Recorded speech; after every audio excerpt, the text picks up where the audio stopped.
안녕하십니까. 쇼키부동산입니다. 이재명 정부의 부동산 추가 대책이 나왔습니다. 3년간 공급 부족 우려가 큰 상황에서 이재명 정부는 어떤 카드를 꺼내들었을까요? 오늘 쉽게 정리를 드리겠습니다. 수도권 아파트 시장이 쥐 죽은 듯 조용합니다. 6월 아파트 거래량 대비 7월 아파트 거래량이 감소했고요.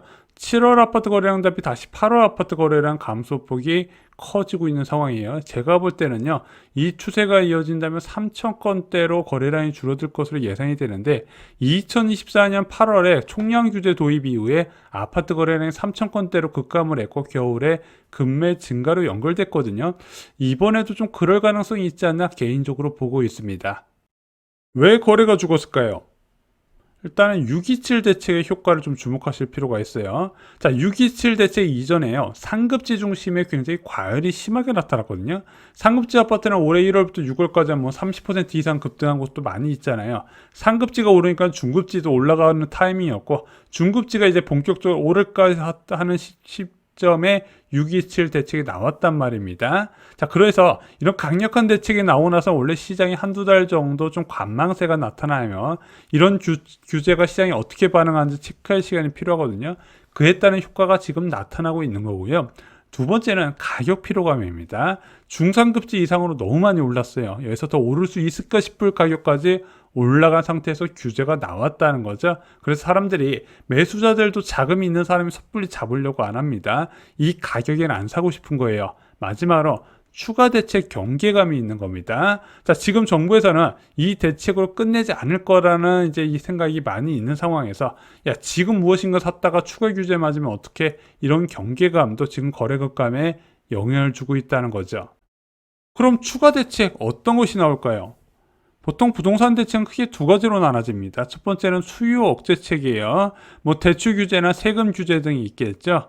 두 번째는 공급 확대 정책입니다. 자, 그런데 제가 볼 때는 수요 억제책은 더 나오지 않을 가능성이 커요. 이 수요 억제책은요, 기본적으로 한국 부동산 통계에서 과열이 나타날 때만 정부가 마지막에 꺼내드는 카드거든요. 그럼 이제 나올 카드는 무엇이다? 바로 공급 확대 정책. 지금 이것은 8월 중에 나온다는 얘기가 많이 있었어요. 아시다시피 수도권 아파트 시장의 공급 부족이 우려되는 상황입니다. 올해까지는 굉장히 괜찮은데 내년부터는 서울하고 경기도 입주 물량이 진짜 제가 유튜브 하면서 가장 적은 수준까지 급감하게 됩니다. 서울은 1만 4천 세대, 경기도는 5만 5천 세대예요. 그리고 2027년, 2028년도 만만치 않게 거래 급감이 입주 물량 급감이 진행되다 보니까 공급적인 측면에서 굉장히 불리한 게 사실입니다. 여기에 금리 인하 사이클까지 있잖아요. 공급 부족과 금리 인하가 같이 겹치다 보니까 솔직히 굉장히 불안해질 가능성이 높다는 거 아마 대부분 전문가들이 공감하는 내용이고, 만약에 공급 대책이 나온다면 이런 불안 요인을 잠재울 만큼 강력해야 되지 않을까 저는 생각을 하고 있습니다. 이재명 정부는 공급 정책에서 어떤 것을 활용할 수 있을까요? 첫 번째는 신도시 지정이 있습니다. 사람들이 혹할 만한 지역에 신도시를 지정한다고 발표하면 이것 또한 시장을 과열을 꺼트는데 어느 정도 영향을 줍니다. 자, 그런데 이재명 정부에서는 더 이상 신규 지정하지 않는다고 이미 못을 박아놨죠. 두 번째는 3기 신도시 물량 증가입니다. 이미 지정된 3기 신도시를 좀 앞당기고 좀 많은 양을 공급할 수 있도록 방안을 제시하는 건데, 대표적으로 할 수 있는 게 이제 용적률을 높이는 거예요. 그래서 역세권 지역 중심으로 용적률을 높여서 공급 물량을 좀 늘리는 방안이 있는데, 이거는 이미 윤석열 정부에서 한 차례 써가지고 제가 볼 때는 크게 활용하기는 어려울 것 같고, 지금 언론에서 나오는 이야기를 보면은 3기 신도시가 굉장히 많은 녹지 비율과 자족 비율을 자랑을 해요. 그래서 공원이 많고, 그리고 이제 뭐 지식산업센터 같은 지을 수 있는 용지들이 많이 있는데 이것을 줄이고 주택을 더 늘릴 거란 이야기가 나오고 있습니다. 그러려면 어떻게 해야 된다? 지구 계획까지 다시 짜야 되기 때문에 시간이 좀 소요될 수밖에 없어요. 세 번째는 재건축 재개발 활성화죠. 근데 이 재개발 재건축 같은 경우는 이제 지자체의 의지가 더 중요하긴 해요. 그래서 제가 볼 때는 이것은 좀 제도 개선 차원에서 접근하지 않을까 생각이 듭니다. 참고로 재건축의 대목 규제 중 하나인 재건축 초과이익 환수제는 아직까지 뭐 어떻게 한다는 이야기가 나오고 있지는 않아요. 그리고 마지막으로 활용할 수 있는 공급 정책이 바로 유유부지 활용입니다. 이번에 발표된 정책은 바로 이 유유부지 활용이에요. 3만 5천 호 규모의 공급 계획이 나왔습니다. 바로 국유지 노후 공공청사를 활용한 방안인데 기획재정부 8월 12일 보도자료에 나왔어요. 여기에 2026년도 국유재산 종합계획 심의 의견에서 이번에 공급 정책이 포함이 돼 있었습니다. 크게 두 가지 틀로 나눠져요. 첫 번째는 기계획된 공공주택 2만 호 종기 공급, 원래 35년도까지 공급하기로 했던 용산 유수지 300호 규모를 신혼부부를 위해서 공급을 한다고 해요. 그리고 종로 복합청사 50호 규모로 청년한테 공급이 되고요. 천안세관 50호 규모로 청년한테 공급이 됩니다. 대방 군관사도 180호 규모로 복합 개발이 진행되는데, 이런 것들을 이제 원래 계획이 35년까지 공급하기로 했던 걸 좀 앞당겨서 진행한다고 이번에 발표를 했어요. 신규 공급도 진행을 한다고 합니다. 약 1만 5천 호 플러스 알파로, 그래서 도심 노후 공공청사나 역세권 유유부지 등을 추가 발굴하여 신규 공공주택 1만 5천 호 플러스 알파를 공급 추진한다는데, 이 안에 광명세무서 200호, 목동 출입국 관리소 300호, 성수동 경찰 기마대 부지 400호 등이 포함되어 있습니다. 좀 이름만 들어도 괜찮은 입지들이 좀 있네요.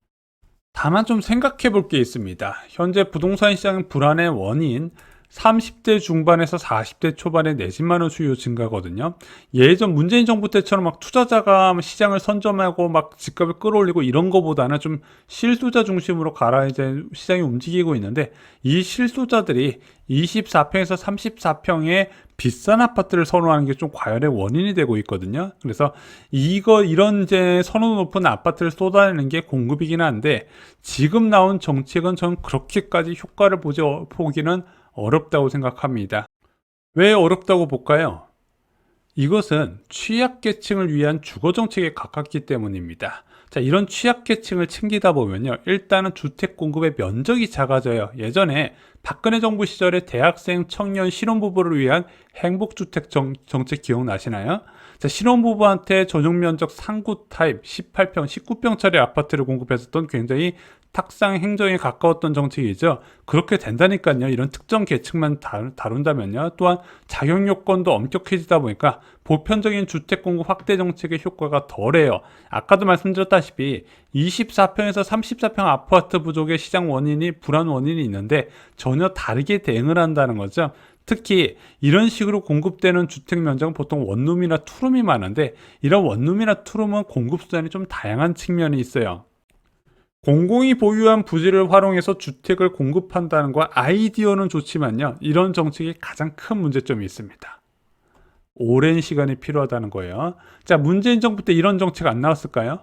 나왔죠. 태릉 골프장 1만 가구, 용산 정비창 1만 호, 서부 운전면허 시험장 3,500 가구, 용산 캠프킴 3,100 가구, 이런 식으로 공급 계획이 나왔었거든요. 근데 실제적으로 공급된 것이 거의 없어요. 왜 그럴까요? 이게 오래 걸릴 수밖에 없어요. 일단은 공공이 그 땅을 사용하고 있는데 무엇인가 주택을 짓는다 그러면 옮겨갈 부지를 찾아야 되잖아요. 이전 부지 검토해야 되죠. 그 다음에 이전해야 되죠. 인허가 받아야 되죠. 철거하고 착공한다는 거. 자, 공공이 진행을 하다 보니까 훨씬 오랜 시간이 소요될 수밖에 없다는 겁니다. 여기에 지자체장의 입김도 굉장히 많이 들어가요. 그냥 지자체장이 반대하고 그냥 올스톱 돼버리는 게 허다합니다. 여기에 계획 변경도 되게 잦아요. 막 예를 들어 서울시장 같은 경우는 나는 이런 주택 유형으로 공급하겠다. 다음에 서울시장 바뀌었어요. 아, 이런 식으로 공급하겠다. 수시로 바뀌다 보니까 계속 분양이 지연되는 경우가 많이 있죠. 그래서 이런 정책은요, 신도시보다도 훨씬 오래 소요된다. 이렇게 보통 말씀을 드립니다. 이번에 공급 정책 이것으로 부족합니다. 자, 부동산 시장 안정을 위한 공급 정책과 취약계층을 위한 주거복지 정책은 분명히 다른 이야기예요. 제가 예전부터 말씀드렸지만 시장을 안정시키기 위해서 공급을 할 거면 절대로 착한 척을 하면 안 된다 말씀을 드렸습니다. 과감하게 사람들이 갖고 싶어하는 것을 많이 푸는 방식으로 접근을 해야 된다는 거예요. 지금도 많은 무주택자가 고민 중입니다. 전셋값은 계속 오르고 있어요. 작년에도 올랐고 올해도 올랐고요. 내년에도 오를 겁니다. 자, 반면에 매매값은 어때요? 더 많이 올랐죠. 특히 비싼 아파트일수록 더 많이 올라갔죠. 내가 살고 싶어하는 지역이 있는데 그 지역이 가격이 막 1억, 2억씩 팍팍 올라가 버려요. 사람들이 더 산다니까요. 자, 그럼 이런 사람들을 수요를 진정을 시켜줘야 되는데 주민센터 위에 아파트 살게 해준다면 매수를 포기할까요? 그렇게 접근할 문제는 아니라는 거예요. 그래서 차라리 이번 정책은요, 기재부에서 발표하지 말고 국토부에서 다양한 정책, 좀 백화점식이라도 좋으니까 여러 가지 정책을 좀 모아가지고 한꺼번에 크게 터트렸으면 좋지 않았을까 생각이 듭니다. 이번 정책은 너무 임팩트가 없었어요. 오늘 준비한 소식은 여기까지입니다. 8월 11일 멤버십 영상에서 서서히 움직이는 시장, 그래서 지금 일부 시장에서 좀 움직이는 모습이 나타나고 있고, 이것이 언제 14억에서 18억 아파트 가격대에 영향을 줄지 정리를 드렸습니다. 두 번째, 신용대출 받으려는 사람들 좀 서둘러야겠어요. 그와 관련된 내용 정리를 드렸고요. 마지막으로 지금 이렇게 살고 있어야 돼요. 만약에 여러분들이 지금 소비 패턴이 어떻게 진행되고 있으면 잘못됐다는 건지 정확하게 정리를 드렸습니다. 자, 지금 이렇게 살고 있어야 돼요. 이거 굉장히 중요한 내용이고요. 여러분들의 인생을 바꿀 수 있지 않을까 저는 생각을 합니다. 쇼킹부동산 멤버십은 주3회 전용 영상에 올라가고요. 유튜브 멤버십, 네이버 프리미엄 콘텐츠 원하시는 곳에서 보실 수 있습니다. 이상 영상 마치겠습니다. 감사합니다.